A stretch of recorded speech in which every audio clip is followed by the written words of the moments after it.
Have you ever wondered, if you're the salt of the earth, what does that mean? This isn't a random question, nor is it a riddle. It's a profound statement uttered by Jesus in the Sermon on the Mount, a sentiment that has echoed through the centuries and continues to resonate in our hearts and minds. In the book of Matthew chapter 5 verse 13 it is written, "You are the salt of the earth. But if the salt loses its saltiness, how can it be made salty again? It is no longer good for anything except to be thrown out and trampled underfoot." This is a verse that is as intriguing as it is enigmatic. What does it mean to be the salt of the earth? On the surface, it's an analogy, a comparison using everyday elements to convey a deeper spiritual message. But what does it mean in practical terms? What is the essence of this saltiness that we, as followers of Christ, are called to embody? Salt, in its most basic form, is a preservative. It enhances flavor, it sustains life, it is a humble yet powerful substance. Is this the meaning behind the phrase? Are we, as believers, meant to preserve the goodness in the world, to enhance the flavor of life with our actions and our words?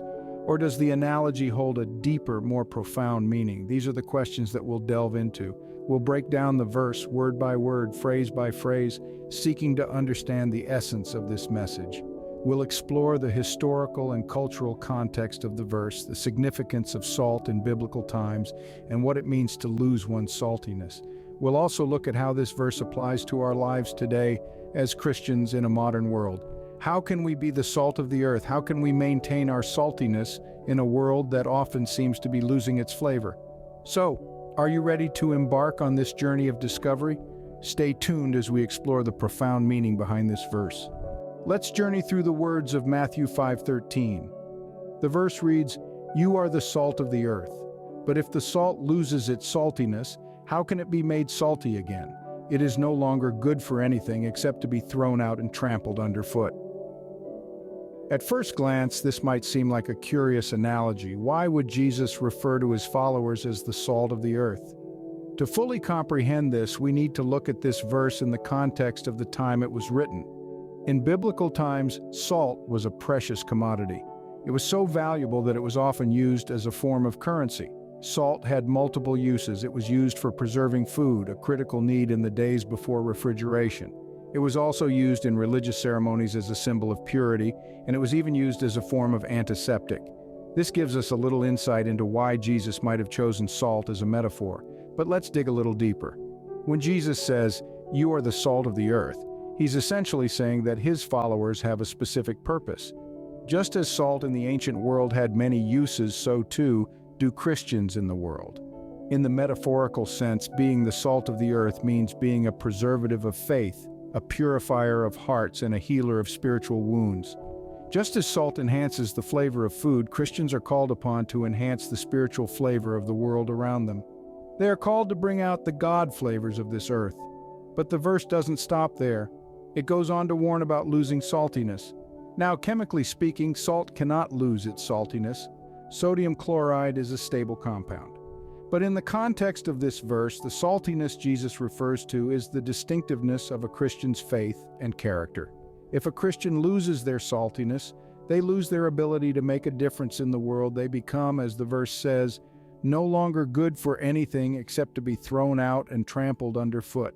This part of the verse serves as a warning to those who may become complacent in their faith. Just as salt that has lost its flavor is no longer useful, a Christian who has lost their passion and fervor for Christ is no longer fulfilling their purpose. So, what does this mean for Christians today? It means that we are called to be influential in the world. We are called to preserve the faith, purify hearts, and heal spiritual wounds.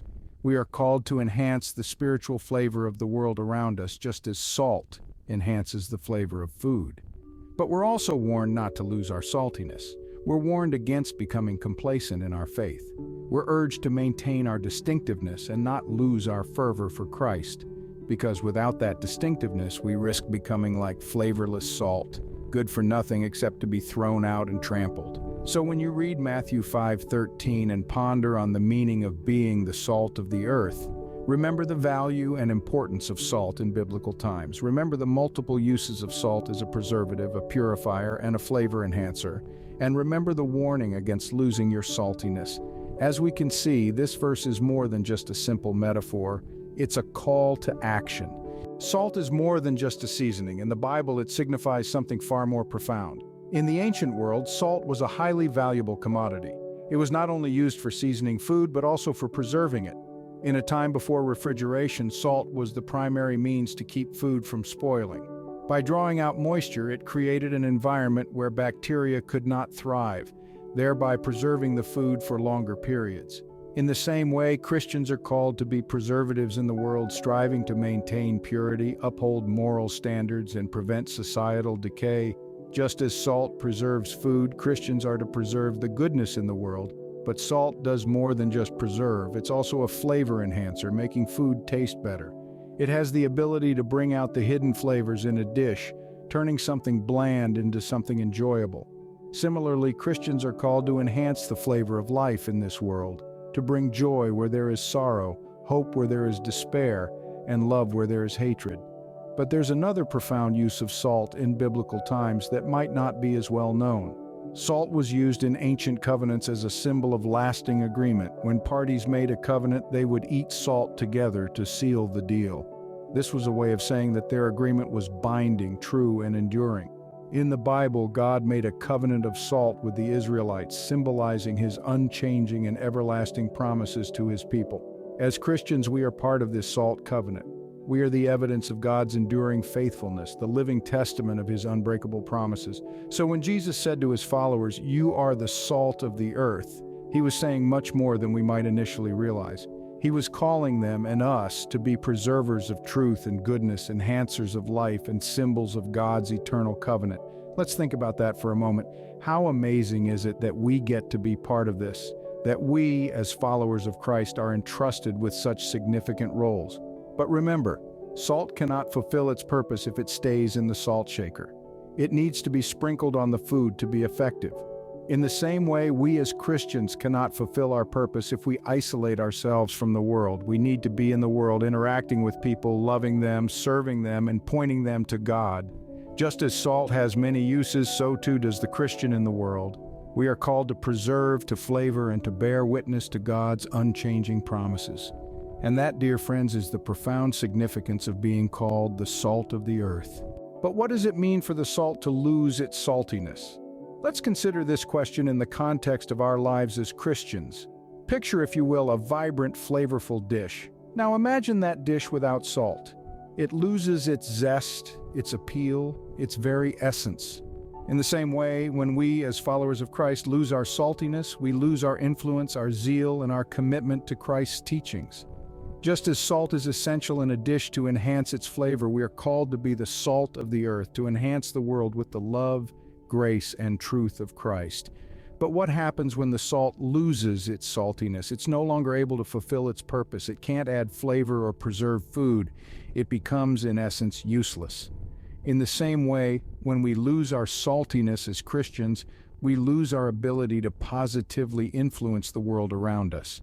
We may find ourselves becoming complacent, losing the zeal for sharing the good news of Christ. We might start compromising our values, conforming to the world rather than standing firm in our beliefs. We might even lose sight of our commitment to Christ's teachings, choosing comfort and convenience over conviction and commitment. This loss of saltiness can creep in subtly, almost imperceptibly. It might start with a skipped prayer, a missed Sunday service, a neglected Bible study. It might be a small compromise here, a little white lie there. But before we know it, we've lost our saltiness. We've become like the tasteless dish, lacking the zest and flavor that our faith once added to our lives. The consequences of losing our saltiness are profound. Without our influence, the world loses a beacon of hope, a source of light in the darkness. Without our zeal, the good news of Christ's love and grace may not reach those who desperately need to hear it. Without our commitment to Christ's teachings, we risk leading others astray rather than guiding them to the truth. But it's not just about the impact on the world around us. Losing our saltiness also affects our personal relationship with Christ. Our faith may become lukewarm, our prayers may feel empty, our worship may lack sincerity. We might start to feel a sense of emptiness, a longing for the joy and peace that we once found in Christ. Yet it's important to remember that our saltiness is not something we can regain on our own. It's not about trying harder, doing more, or being better. It's about surrendering to Christ, allowing Him to restore our saltiness through His grace and power. It's about returning to our first love, rekindling our passion for Christ and His teachings. So if you find yourself feeling a bit tasteless, a bit bland, take heart. Christ is the master chef who can restore your saltiness. He can rekindle your zeal, renew your commitment, and reignite your influence. He can transform you from tasteless salt into a vibrant, flavorful disciple, ready to enhance the world with His love, grace, and truth. Losing our saltiness means losing our purpose and impact in the world. But with Christ, we can regain our saltiness, fulfilling our purpose and making a positive impact in the world. Let's strive to be the salt of the earth, adding flavor and preserving the world with the love, grace, and truth of Christ. So how can we, as modern-day Christians, be the salt of the earth? Well, the answer lies in the very nature of salt itself.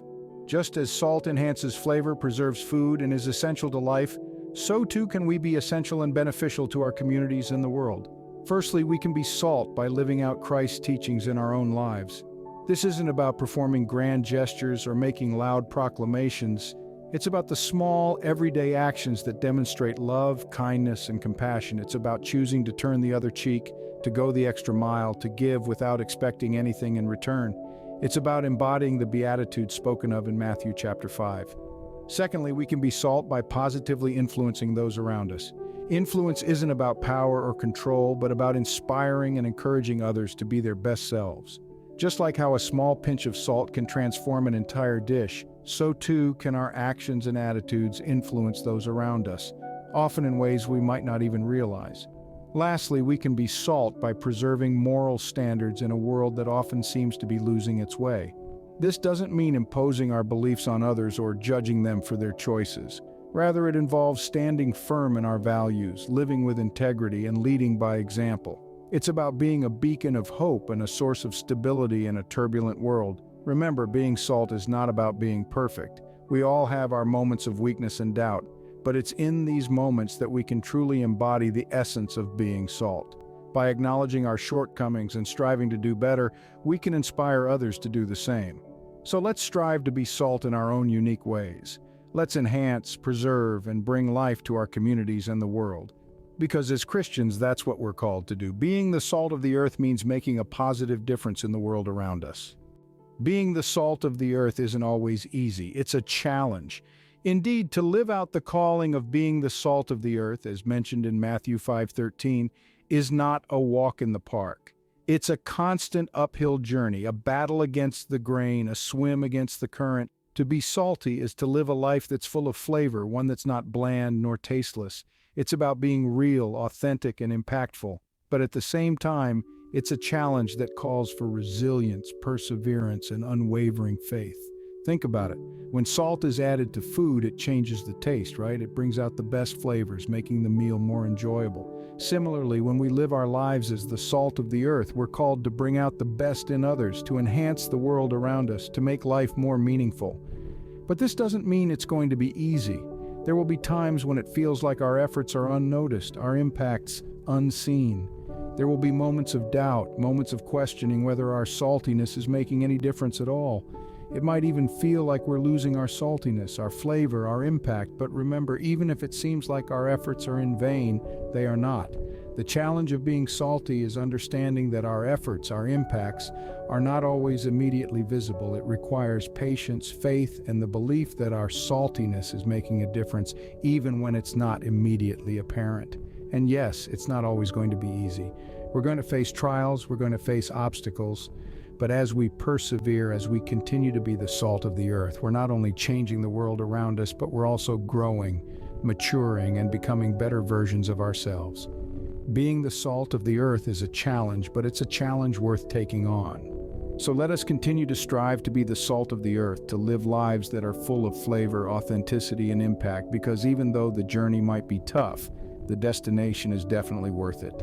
As we conclude our exploration of Matthew 5:13, let's reflect on our role as the salt of the earth. We've journeyed through the rich layers of this verse, uncovering its profound wisdom and timeless relevance.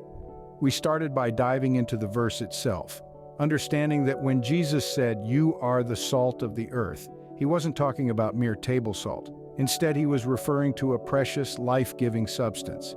a substance that was so valuable in ancient times it was often used as a form of currency. We then delved into the significance of salt, which is not just a flavor enhancer but a preserver, a purifier, and a symbol of covenant and loyalty. Just as salt enhances the taste of food, purifies and preserves, we, as Christians, are called to bring out the God flavors of the world, to purify and preserve the goodness in our society. We also explored what it means to lose our saltiness, to lose our ability to influence and bring positive change to the world. We learned that as salt, we have a responsibility to remain true to our essence, to maintain our spiritual vigor, and to not lose our fervor in Christ. Moving forward, we discussed how we can be salt today. We acknowledged that it's about living out our faith in our everyday lives, in our workplaces, in our homes, in our communities. It's about being a source of hope, a beacon of love, and a vehicle of peace. Finally, we grappled with the challenge of maintaining our saltiness in a world that often seems to push against our values. It's not always easy, but it's a call we need to answer with courage and conviction. As we wrap up, let's remember that being the salt of the earth is not a passive role. It's an active, ongoing commitment to live out our faith, to make a difference, and to reflect Christ's love in our world. Remember, you are the salt of the earth. Let's strive to keep our saltiness, for the world needs it.